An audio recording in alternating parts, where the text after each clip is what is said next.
10 chemistry का chapter 1 रासायनिक अभिक्रिया एवं समीकरण का पहला क्वेश्चन। वायु में जलाने से पहले मैग्नीशियम रिबन को साफ़ क्यों किया जाता है? तो आइए इसका आंसर देते हैं। तो वायु के उपस्थिति में मैग्नीशियम रिबन के ऊपर मैग्नीशियम ऑक्साइड का परत जम जाता है। यह परत मैग्नीशियम के जलने में अवरोध उत्पन्न करती है या पैदा करती है, इसीलिए वायु में जलाने से पहले मैग्नीशियम रिबन को साफ़ किया जाता है। दूसरा क्वेश्चन दिया है, निम्नलिखित रासायनिक अभिक्रियाओं के लिए संतुलित समीकरण लिखिए। तो पहला दिया है हाइड्रोजन प्लस क्लोरीन, तो प्रतिफल में क्या दिया है? Hydrogen chloride. तो आइए इसको हम संतुलित करते हैं। हम पहले कर चुके हैं, इसलिए आप सिर्फ आंसर देखिए। तो लिखेंगे हम H2 प्लस Cl2 अभिक्रिया मतलब होगी तो क्या होगा? 2HCl।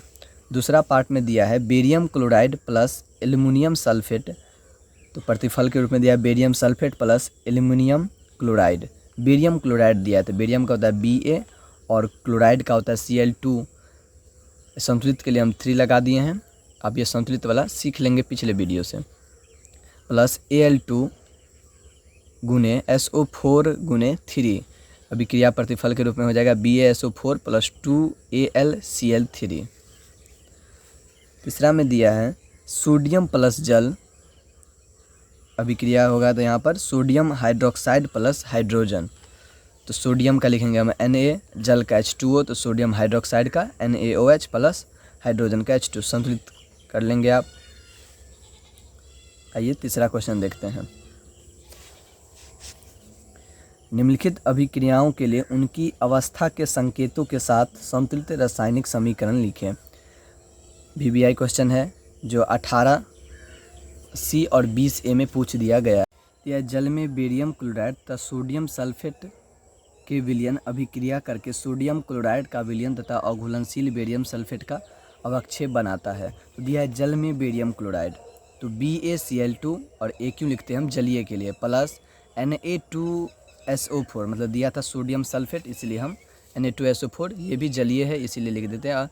और प्रतिफल के रूप में BaSO4 जो सॉलिड मतलब ठोस है प्लस 2NaCl जो जलीय है।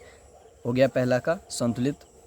दूसरा दिया है सोडियम हाइड्रोक्साइड का विलयन हाइड्रोक्लोरिक अम्ल के विलयन जल से अभिक्रिया करके सोडियम क्लोराइड का विलयन तथा जल बनाते हैं।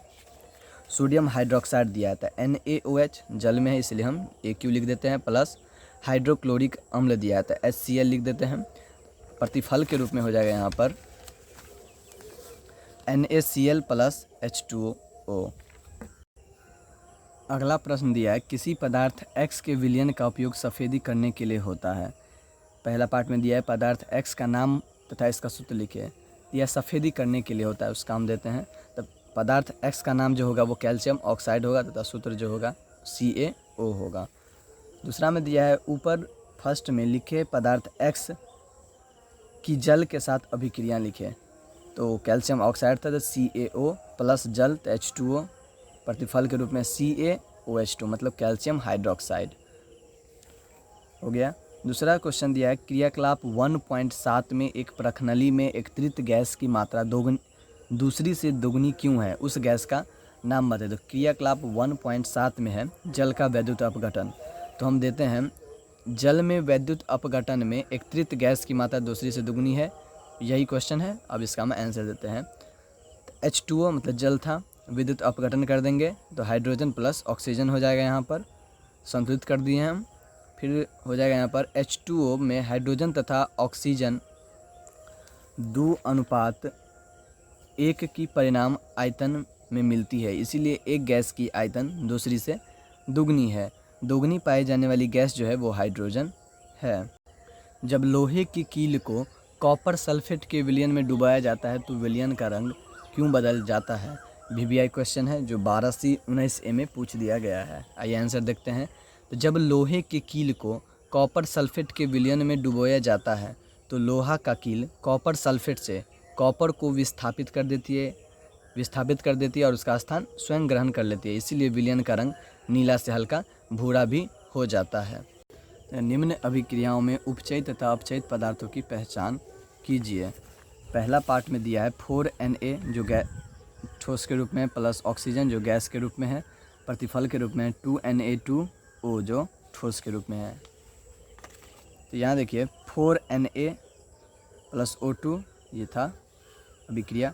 यहाँ O2 का योग हो रहा है, मतलब ऑक्सीजन का जो है ना यहाँ पर वो संयोग हो रहा है और Na का उपचयन हो रहा है, इसीलिए ये क्या हुआ, उपचयन, मतलब उपचयित हो रहा है, पहचान हो गया। दूसरा पार्ट में दिया है हमको CuO प्लस H2 प्रतिफल के रूप में Cu प्लस H2O। तो यहाँ CuO से ऑक्सीजन का ह्रास हो रहा है, यहाँ देखिए ऑक्सीजन का ह्रास हो रहा है और यहाँ CO, इसीलिए CO का यहाँ पर क्या हुआ, अपचयन हुआ है।